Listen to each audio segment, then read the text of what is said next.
지금 영적 성장에 대해서 계속 말씀을 나누고 있습니다. 신앙의 성장은 저절로 이루어지는 것이 아닙니다.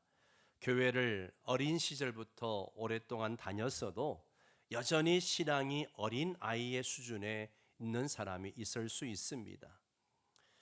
기독교인이 된 지 몇 년이 지났더라도 믿음은 그렇게 제자리 걸음을 할 수 있다는 거죠. 그러나 이것은 정상이 아니라는 거예요.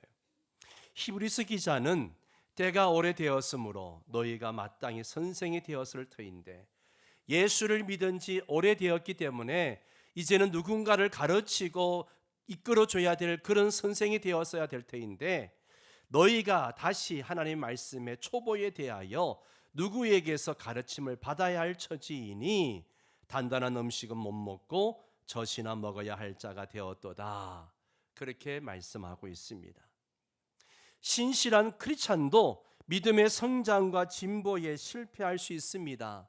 목사라고 장로라고 권사라고 항상 믿음이 충천하는 것이 아니라 이렇게 믿음의 성장에 진보에 실패할 수 있다는 거죠. 여러분, 예수 그리스도와 같은 장성한 분량에 우리의 신앙이 이르러야 됩니다. 그러려면 어떻게 해야 되는가? 영국의 크리스찬 투데이의 영적 성장을 원하는 이들에게 기억해야 할 세 가지를 제안한 것을 잠깐 소개하겠습니다. 첫 번째는 부지런하게 하나님의 말씀과 진리를 구하라고 합니다.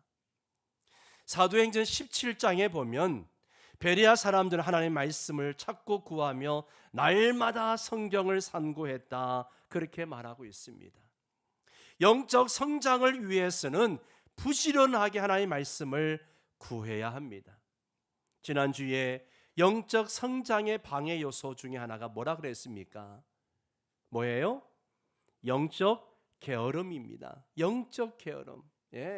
우리는 영적 게으름에서 깨어나야 됩니다. 두 번째는 하나님의 말씀에 의해서 자신을 변화시켜라 그랬습니다. 하나님의 말씀은 모든 죄인들에게 구원 그 이상의 메시지입니다. 꼭 구원만을 위해서 이 하나님의 말씀이 필요한 것이 아니라는 거예요. 이미 구원받은 그리스도인들에게는 그리스도를 닮아가게끔 도와주는 지침서가 바로 하나님의 말씀입니다. 바울에 의하면 그리스도인들은 하나님의 말씀을 따라 살며 온전하게 되도록 자신을 변화시켜갈 필요가 있다고 말하고 있습니다. 세 번째는 성령을 따르라고 말씀하고 있습니다. 하나님께서 허락하신 성령님께서는 우리를 자라나게 하시고 열매를 맺게 하십니다. 우리가 성령의 인도하심에 순종하면 그분께서 믿음 안에서 우리를 자라나게 하시고 변화시켜 나가는 줄 믿습니다. 지난주에 영적 성장의 중요성에 대해서 말씀을 드렸습니다. 오늘은 그러한 영적 성장에 이르기 위해서는 우리가 어떻게 해야 하는가, 영적 성장의 요소에는 어떤 것들이 있는가에 대해서 함께 말씀을 나누기를 원합니다. 오늘 본문 말씀을 다시 한번 읽도록 하겠습니다. 오직 우리 주 곧 구주 예수 그리스도의 은혜와 그를 아는 지식에서 자라가라. 영광이 이제와 영원한 날까지 그에게 있을지어다. 아멘. 이 말씀에 보면 두 단어가 등장합니다. 은혜와 지식이란 두 단어를 강조하고 있습니다. 먼저는 그리스도의 은혜란 단어를 씁니다. 그 다음에 저를 아는 지식에서 자라가라, 그렇게 말씀하고 있습니다. 이 두 가지는 신앙의 성장에 있어서 아주 중요한 그러한 요소입니다. 첫 번째는 그리스도의 은혜입니다. 그리스도의 은혜. 여러분, 은혜가 무엇입니까? 은혜가 뭐예요? 받을 자격이 없는 자에게 베풀어 주시는 호의, 사랑을 우리는 은혜라고 이야기합니다. 받을 자격이 없어요. 우리는 받을 자격이 없는데 하나님께서 그저 우리에게 사랑을, 은혜를, 구원을, 모든 것을 베풀어 주셨습니다. 성도는 예수 그리스도의 은혜를 그래서 사모해야 합니다. 은혜를 사모해야 됩니다. 기독교를 기독교 되게 하는 본질적 메시지는 은혜라고 하는 단어 안에 들어 있습니다. 영국에서 세계적인 종교학회가 열렸습니다. 모든 종교회의가 함께 종교 단체들이 함께 모여서 종교의 회의가 열렸습니다. 종교를 연구한 사람들이 모여서 여러 가지 종교들을 비교하면서 토의를 했습니다. 이제 기독교 차례가 되었습니다. 기독교 신앙의 독특성이 무엇이냐라고 하는 질문에 한 학자가 성육신이라고 대답을 했습니다. 하나님이 육신을 입고 이 땅에 오신 성육신이야말로 기독교의 가장 독특성이 아니겠는가라고 주장을 했습니다. 그러자 누군가가 반론을 제기합니다.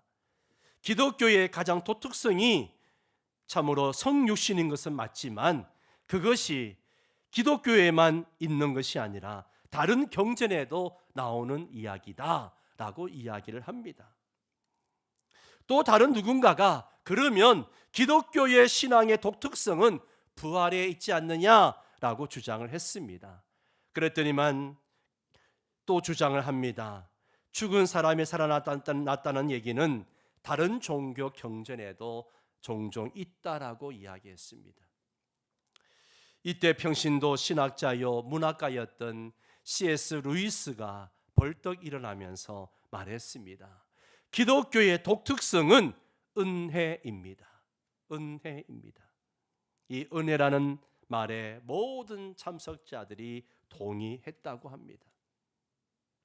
그렇다면 은혜란 무엇인가? 은혜가 뭔가?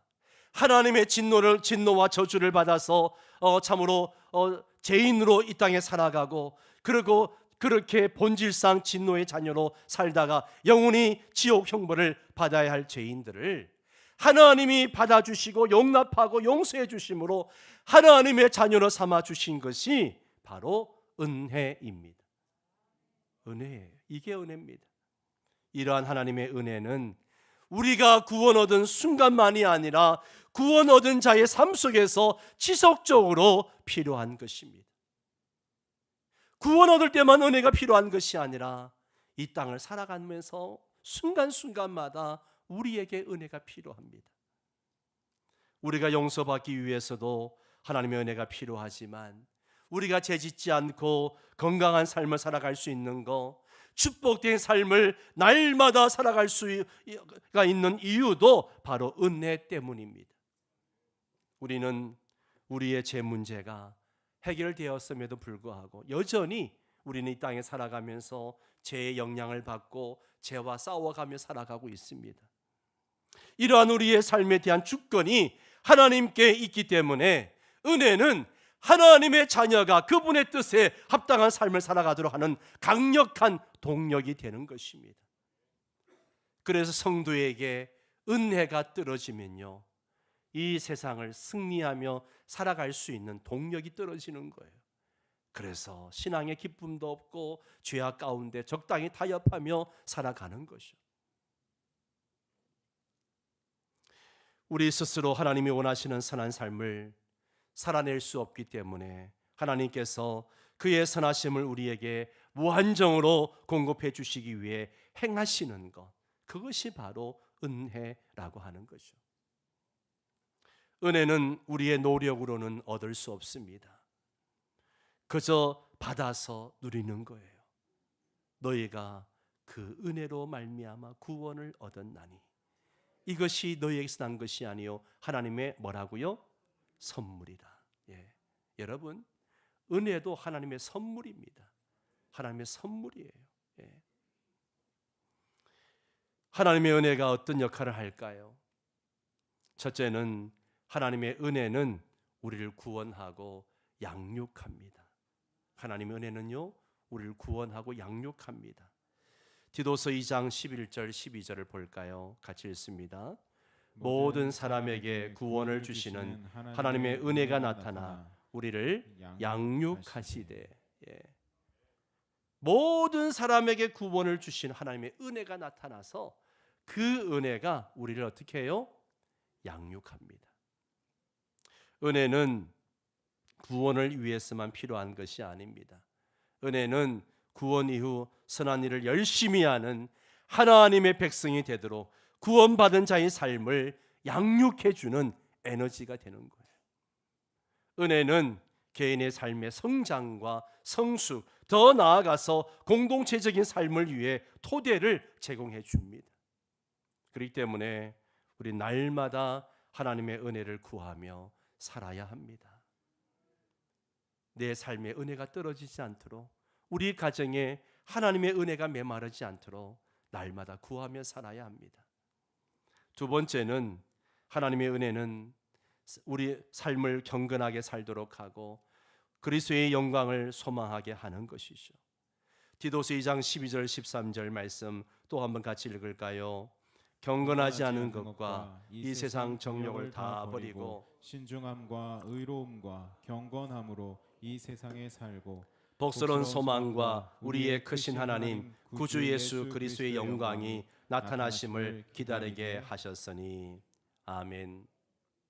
일상에 임하는 하나님의 은혜는요, 이 세상에서의 삶에 대한 바른 태도를 그리고 바른 목표를 갖도록 우리를 이끌어 갑니다.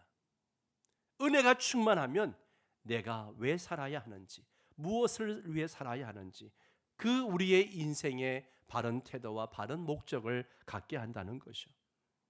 우리를 양육하신 하나님의 은혜는 정욕에 대한 욕심이 아니에요.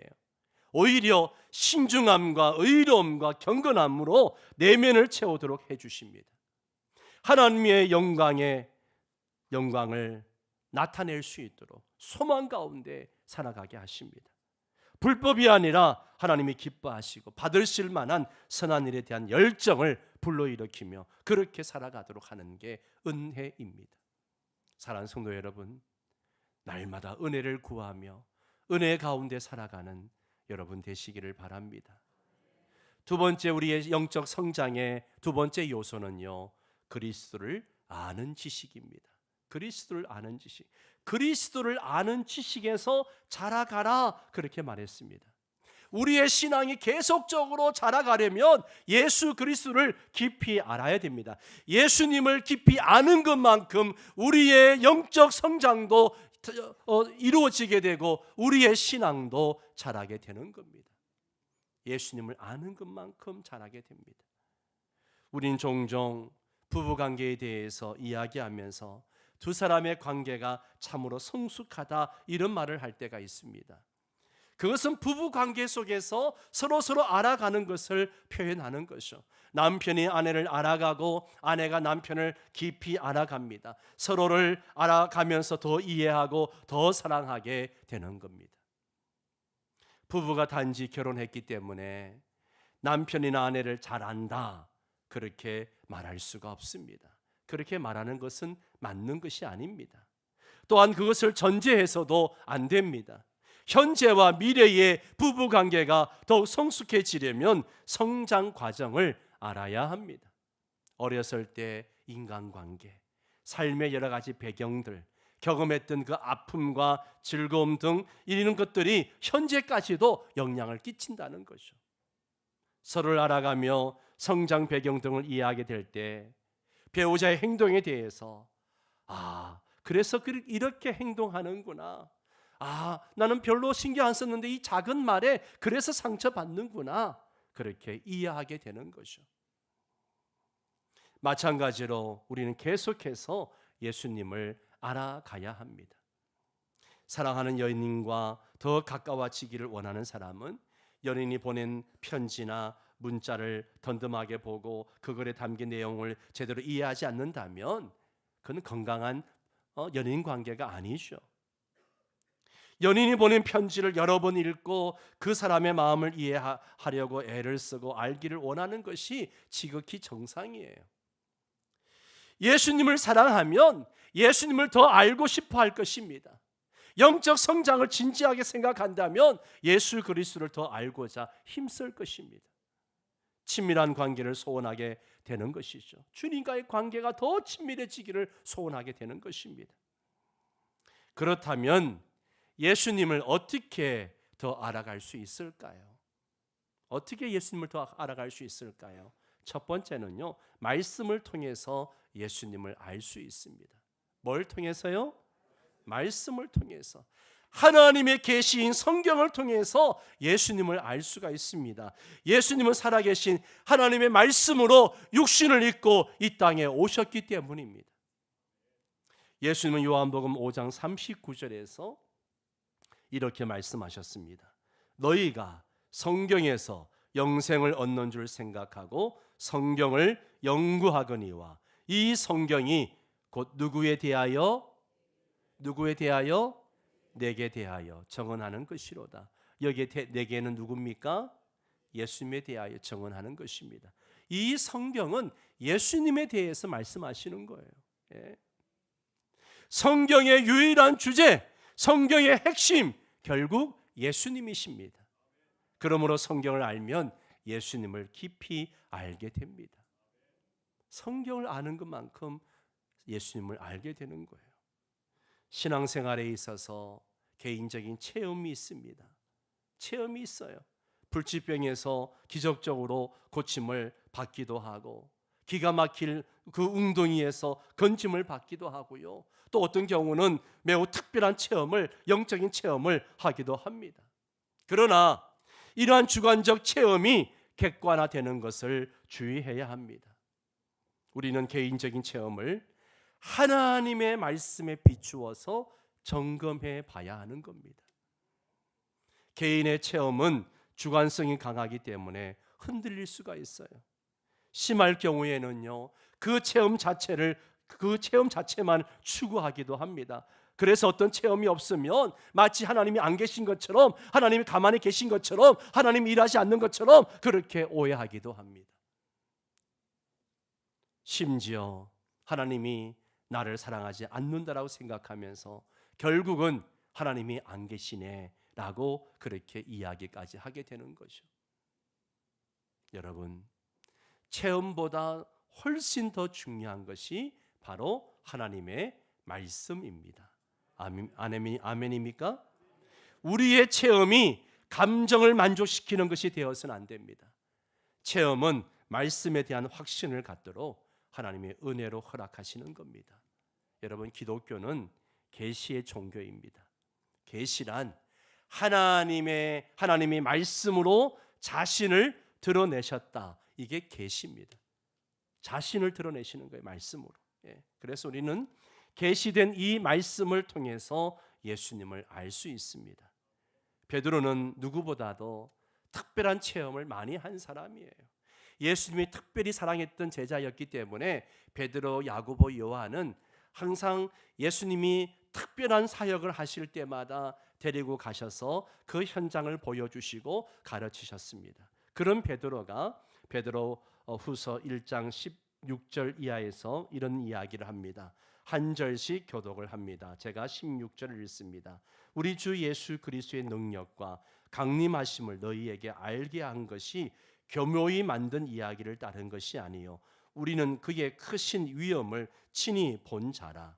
지극히 큰 영광 중에서 이러한 소리가 그에게 나기를 이는 내 사랑하는 아들이요 내 기뻐하는 자라 하실 때에 그가 하나님 아버지께 존귀와 영광을 받으셨느니라. 같이 읽습니다. 이 소리는 우리가 그와 함께 거룩한 산에 있을 때에 하늘로부터 난 것을 들은 것이라.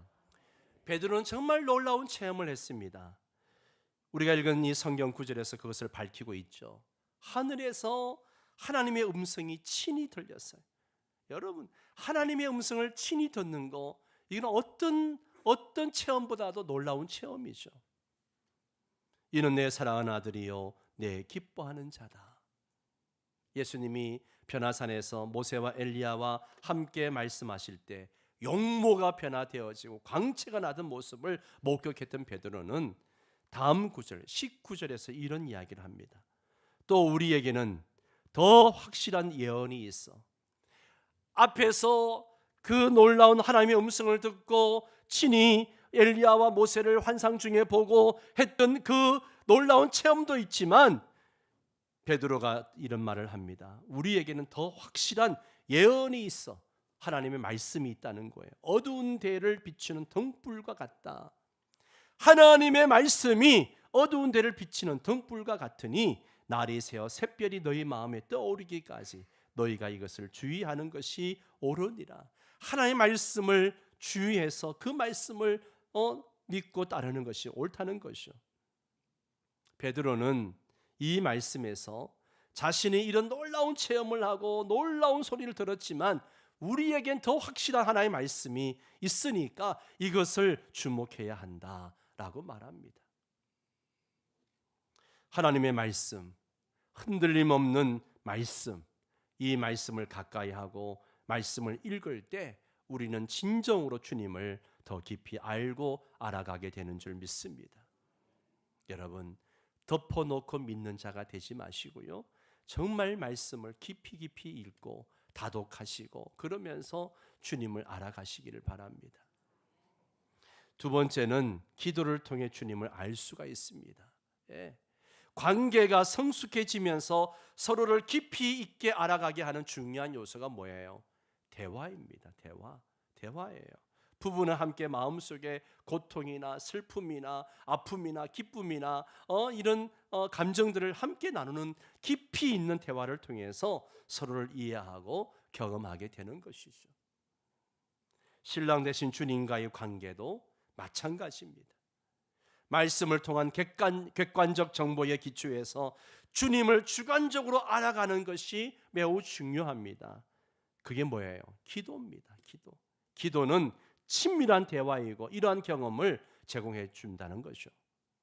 우리는 기도를 통해서 주님과 대화하고 또 기도하는 가운데 주님의 인도와 주님의 임재를 경험하게 됩니다.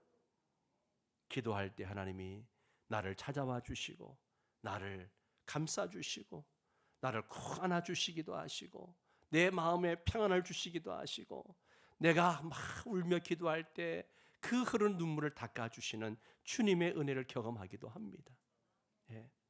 여러분, 예레미야 33장 3절 말씀을 보세요. 같이 읽겠습니다. 너는 내게 부르짖으라 내가 네게 응답하겠고 네가 알지 못하는 크고 은밀한 일을 내게 보이리라. 아멘. 너는 내게 부르짖으라, 기도해라. 그리하면 내가 너에게 응답해 주겠고 네가 알지 못하는 크고 은밀한 일, 놀라운 비전을 너에게 보여주겠다. 주님이 약속하십니다. 마태복음 6장 6절도 같이 읽습니다. 너는 기도할 때에 내 골방에 들어가 문을 닫고 은밀한 중에 계신 네 아버지께 기도하라. 은밀한 중에 보신 네 아버지께서 갚으시리라. 아멘. 골방에 들어가서 문을 닫고 골방에 들어가서 은밀한 중에 계신 네 아버지께 기도하라. 그러면 하면 은밀한 중에 계시는 네 아버지께서 갚으시리라. 할렐루야. 주님이 우리의 기도에 응답해 주십니다. 그래서 우리는 주님께 엎드려야 합니다. 엎드려야 돼. 예수 그리스도의 이름으로 하나님의 도우심을 구하며 엎드리고 주님의 임재를 사모해야 됩니다. 베드로는 오직 우리 주 예수 그리스도의 은혜와 그를 아는 지식에서 뭐하라? 자라가라. 여기에 아는 지식이라고 하는 것은요, 경험적 지식을 얘기하는 거예요. 그냥 지적인 지식을 얘기하는 게 아니고요, 경험적 지식이에요. 기도하면 주님을 경험하게 됩니다. 말씀을 통해 계시된 주님을 주관적으로 경험하고 주님에 대한 신뢰와 확신이 더해지게 되는 줄 믿습니다. 우리는 성경을 통해서 예수님이 어떤 분이신가 객관적으로 알게 되고 말씀을 붙들고 엎드려 기도하면서 주님의 임재와 인도하심과 살아계심을 경험하게 되는 줄 믿습니다. 주님께 기도함은 그분과의 친밀함을 더해주는 시간입니다. 그래서 예수님의 제자인 베드로는 유언과 같이 이렇게 말하죠. 우리 주 예수 그리스도의 은혜와 저를 아는 지식 가운데서 자라가라. 우리가 자라갈 때 주님의 영광이 이제와 영원까지 있을 것입니다. 여러분, 그리스도를 아는, 그리스도의 은혜와 그를 아는 지식, 이 두 가지가 신앙의 중요한 요소입니다. 세 번째는요, 성령님과 함께함으로 그리스도를 아는 지식에서 자라갈 수 있습니다. 자, 요한복음 14장 16절 17절을 같이 읽을까요? 내가 아버지께 구하겠으니 그가 또 다른 보혜사를 너에게 주사 영원토록 너희와 함께 있게 하리니 그는 진리의 영이라. 아멘 아멘. 26절도 같이 읽을까요? 보혜사 곧 아버지께서 내 이름으로 보내실 성령 그가 너희에게 모든 것을 가르치고 내가 너희에게 말한 모든 것을 생각나게 하리라. 아멘 아멘. 성령님은 우리의 전인격적인 삶을 주님을 향하도록 우리를 도우시고 함께 하시고 인도하십니다. 네. 성령님이 오시면 우리를 진리 가운데로 인도하세요. 그리고 주님을 알아갈 수 있도록 깨우쳐 주시고 감동을 주시고 역사하십니다. 성령님은 우리의 시선과 생각을 산만하게 하는 많은 요소들이 있을지라도 다른 방향이나 잘못된 길에 시선을 두지 않고 오직 예수님께 초점을 맞추고 그분을 더 알아가도록 주도적으로 역사하시는 거예요. 그래서 오스왈드 챔버스 목사는 영적 제자도라는 책에서 이런 말을 했습니다. 성경에 계시된 예수님을 뚫어지게 쳐다보며 더욱더 그분을 닮아가려고 노력하는 동안 성령은 우리가 변화하는 과정을 도와주신다. 우리의 마음의 소원을 더욱 강화시키거나 우리의 마음에 대한 응답으로 주님의 성품과 은혜를 계시하고 전해주심으로써 우리를 도와주시는 것이다. 네. 여러분, 주님을 아는 지식에서 자라가기 위해서는요, 말씀과 기도에 집중해야 됩니다. 이건 우리 교회가 끊임없이 매일매일 강조하는 거잖아요. 예? 말씀과 기도 매주마다 강조합니다. 예? 말씀과 기도에 더 집중하게 되면 주님을 더 깊이 알아갑니다. 성령님과 함께하면 더 깊이 주님을 알아가는 것이죠. 결론을 맺겠습니다. 하나님은 우리가 영적으로 성장하기를 원하십니다. 하나님은 우리 영적 성장을 위해서 두 가지 요소를 주셨습니다. 하나는 그리스도의 은혜입니다. 하나님은 이 하나님의 은혜는요, 우리를 구원하고 양육합니다. 은혜는 구원 이후에 선한 일을 열심히 하는 하나님의 백성이 되도록 구원받은 자의 삶을 양육해 주는 강력한 에너지입니다. 또한 하나님의 은혜는 우리를 경건하게 살도록 우리를 도우시고 또 하나님의 영광을 소망하며 살게 합니다. 그렇기 때문에 우리 날마다 하나님의 은혜 속에 살아야 합니다. 또한 우리는 그리스도를 아는 지식에서 자라가야 합니다. 그리스도를 아는 지식에 자라가기 위해서는 말씀과 기도에 더 집중하십시오. 성경을 알면 예수님을 압니다.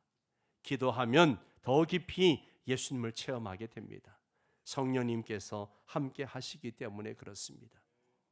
신앙 성장의 두 요소, 영적 성장의 두 요소, 그리스도의 은혜와 주님을 알아가는 지식을 통해서 예수님을 더 깊이 알아가고 신앙에 성장하는 그런 성도 여러분 되시기를 주의 이름으로 축원합니다.